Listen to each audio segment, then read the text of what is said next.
नमस्कार सभी कर्मचारियों और पेंशनर्स का एक बार फिर से हार्दिक स्वागत है। 7वें पे कमीशन से बड़ी खबर है। नए साल में कर्मचारियों को मिलेगी खुशखबरी। डीए बढ़कर होगा 57%। सैलरी और पेंशन में होगी जबरदस्त बढ़ोतरी। साथ ही बात करेंगे 8वें पे कमीशन को लेकर आई बड़ी खबर है। जल्द गठित हो सकता है 8वां पे कमीशन। जनवरी 2024 में एक बार फिर होगी केंद्रीय कर्मचारी संगठन और सरकार के बीच महत्वपूर्ण वार्ता। साथ ही बात करेंगे देश भर के 68 लाख से अधिक पेंशन भोगियों को केंद्र सरकार से मिली 3 बड़ी सौगात, साथ ही मिली एक बड़ी चेतावनी। साथ ही बात करेंगे 18 महीनों के बकाया डीए एरियर, डीओपीटी और पेंशन विभाग से जारी हुए लेटेस्ट सर्कुलर। यदि जानकारी पसंद आती है तो वीडियो को लाइक कीजिएगा। चैनल पे पहली बार आई हैं तो प्लीज़ चैनल को सब्सक्राइब कीजिएगा, क्योंकि आपसे जुड़े तमाम तरह के महत्वपूर्ण आदेश, वीडियो और इन्फॉर्मेशन हम यहाँ पर लाते रहते हैं। केंद्र सरकार नए साल में केंद्रीय कर्मचारियों को तोहफा दे सकती है। सरकार जनवरी में महंगाई भत्ते में बढ़ोतरी का ऐलान कर सकती है। रिपोर्ट्स के मुताबिक इस बार सरकार केंद्रीय कर्मचारियों के लिए 3 से 4% तक डीए बढ़ोतरी की घोषणा कर सकती है। डीए में ये बढ़ोतरी 1 जनवरी 2025 से लागू मानी जाएगी। हालांकि अगर पिछले सालों का रिकॉर्ड देखें तो सरकार जनवरी के डीए बढ़ाने का ऐलान मार्च में करती है। सरकार डीए बढ़ाने का ऐलान कभी भी करे, लेकिन इसे लागू 1 जनवरी 2025 से ही माना जाएगा। सरकार साल में 2 बार डीए और डीआर में बढ़ोतरी करती है, एक बार जनवरी में तो दूसरी बार जुलाई में। पिछले साल भी डीए बढ़ोतरी अक्टूबर के पहले सप्ताह में की गई थी, लेकिन इसे लागू 1 जुलाई से माना गया था। सरकार ने अक्टूबर में डीए 3% बढ़ोतरी की थी, तब डीए बढ़कर 53% हो गया था।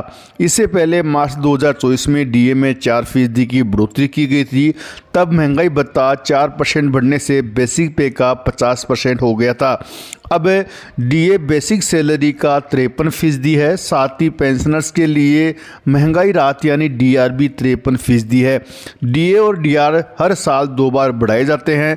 डीए केंद्रीय कर्मचारियों को दिया जाता है, जबकि डीआर पेंशनर्स को दिया जाता है।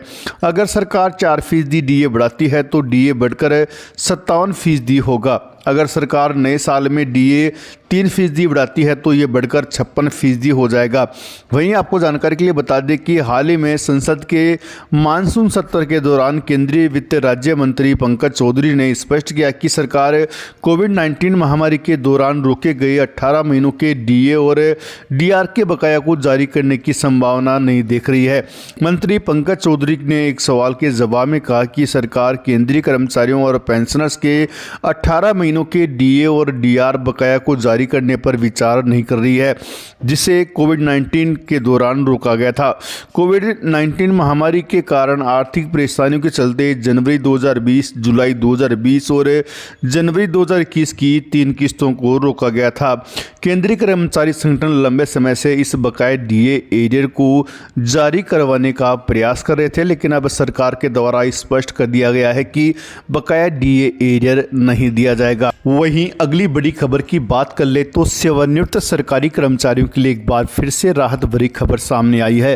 केंद्र सरकार ने 80 वर्ष की आयु पूर्ण करने वाले केंद्रीय सरकारी पेंशन भोगियों को अतिरिक्त पेंशन यानी एडिशनल पेंशन देने का महत्वपूर्ण निर्णय लिया है। यह अतिरिक्त राशि इन पेंशन भोगियों को अनुकंपा भत्ते के रूप में प्रदान की जाएगी। हाल ही में पेंशन और पेंशन भोगी कल्याण विभाग यानी DOPPW ने एक ऑफिस मेमोरेंडम जारी कर ये जानकारी साझा की है। इस नई योजना के तहत 80 वर्ष के हो चुके या होने वाले केंद्रीय सरकारी सेवानिवृत्त कर्मचारियों को अतिरिक्त पेंशन प्राप्त होगी। सरकार ने इन लाभों के वितरण के लिए स्पष्ट दिशा निर्देश जारी किए हैं। केंद्रीय सिविल एम्प्लॉयज़ में वे कर्मचारी शामिल हैं जो केंद्र सरकार के अंतर्गत कार्यरत हैं, लेकिन सेना के सदस्य नहीं होते हैं। आपको बता दें कि नए नियमों के अनुसार जिस महीने में कोई पेंशन भोगी 80 वर्ष का हो जाता है, उसी महीने के पहले दिन से उसे अतिरिक्त पेंशन मिलने लगेगी। उदाहरण के तौर पर यदि किसी पेंशन भोगी का जन्म 20 अगस्त 1942 को हुआ है तो उसे अतिरिक्त राशि 1 अगस्त 2022 से प्राप्त होगी। इसी प्रकार अगर जन्म 1 अगस्त को हुआ है तो उसी दिन से अतिरिक्त पेंशन मिलना प्रारंभ हो जाएगा। एक बार 80 वर्ष की आयु पूरी करने के बाद पेंशन को लेकर एक महत्वपूर्ण दिशा निर्देश जारी हुआ है। एक बार 80 वर्ष की आयु पूर्ण करने के बाद पेंशनभोगी को मूल पेंशन में 20% की वृद्धि के साथ अतिरिक्त राशि मिलेगी। यह लाभ आयु के अनुसार बढ़ता जाएगा। 85 से 90 वर्ष की आयु में यह 30%, 90 से 95 में 40% और 100 वर्ष की आयु पूरी करने पर मूल पेंशन का 100% एक्स्ट्रा पेंशन दिया जाएगा। सीसीएस पेंशन नियम 2021 के नियम 44 के उप नियम 6 के अनुसार 80 वर्ष या उससे अधिक आयु के पेंशनभोगियों को उनकी पेंशन में अतिरिक्त अनुकंपा भत्ता देय होगा, जो उनकी सेवा के प्रति सरकार की सराहना को दर्शाता है। अगली बड़ी खबर की बात कर लें तो देश के 1 करोड़ से ज़्यादा केंद्रीय कर्मचारी और पेंशनभोगियों को 8वें वेतन आयोग के गठन का इंतजार है। सभी की निगाहें प्रधानमंत्री नरेंद्र मोदी पर टिकी हैं कि कब वे आयोग की घोषणा करें, जो सैलरी और पेंशन में इजाफे को लेकर अपनी रिपोर्ट केंद्र सरकार को सौंपेगा। 8वां वेतन आयोग जनवरी 2026 से लागू होना है और उससे पहले आयोग अपनी रिपोर्ट सरकार को सौंप देगा। ऐसे में सवाल उठता है कि अगर 8वां वेतन आयोग बनता है तो वेतन और पेंशन बढ़ाने की सिफारिश करता है तो केंद्रीय कर्मचारियों की सैलरी और पेंशन में कितना इजाफा होगा।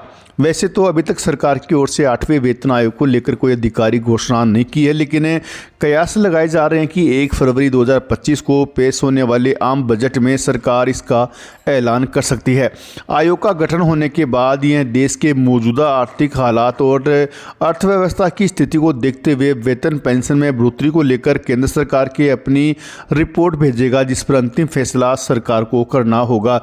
आपको जानकारी के लिए बता दें कि मीडिया रिपोर्ट में कहा गया है कि संयुक्त सलाहकार समिति की राष्ट्रीय परिषद ने सरकार से 8वें वेतन आयोग के साथ फिटमेंट फैक्टर बढ़ाने की भी मांग की है।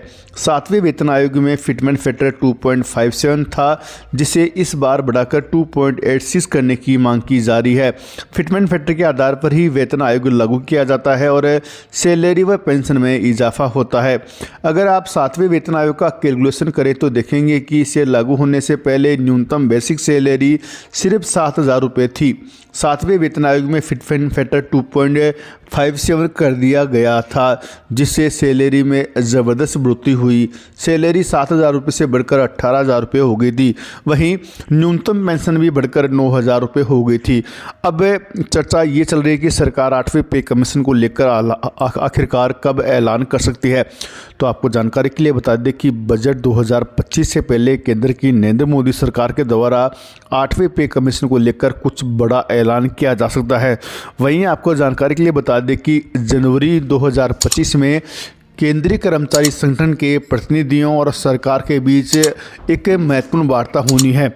उस वार्ता में 8वें पे कमीशन के गठन को लेकर चर्चा होने की संभावना जताई जा रही है।